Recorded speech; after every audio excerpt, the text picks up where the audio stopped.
He's actually going to have a big role considering, the maps. We're not going to get into it now, but he's in some crucial positions where actually it's going to be up to him to slow down Donk. I would agree. I think you have the obvious picks, but then we look at what's going to happen from the side of Vitality. Who are the ones that are going to step up? Is it going to be Robs? Is it going to be Flamesy, who's now in kind of that star role? And we can see how his regular rating is compared to his impact rating. And he does do a lot of things, the scrappy work, opening up, a lot of double opening kills for the team to be able to get his team into the round. Robs and ZywOo might be closers. They might be able to pick up the pieces in the mid round. But I think a lot of it stems from Flamesy's impact there, just getting it down to the 3v3, get ZywOo and Robs into any sort of mid-round situation in, a 2v2, 3v3, they'll close it out.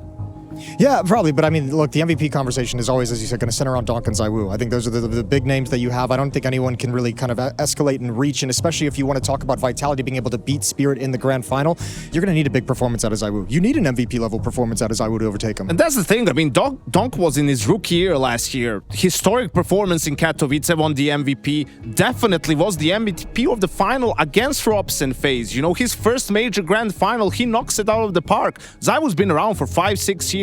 Where are those games? Where are you just carrying your team, single-handedly, almost just having one of those mercurial performances if you're the best player in the world 3 out of the last 6 years, right? So I think he was maybe a little bit pissed off. He wasn't in the conversation last year for best player in the world. So now is the perfect moment where the team is still figuring things out. You're still a new lineup to sort of put some extra cargo on your back and take your team over the finish line. Which is where you want to be, and if there's a time to do it, it's probably here and now on Championship Sunday in the Spodek. Gentlemen, there's also a bit of a conversation to be had around the big D in NA. That's Dallas for short. Of course, that means that we do have tickets on sale right now, 20% off. You can use that code KATO2020.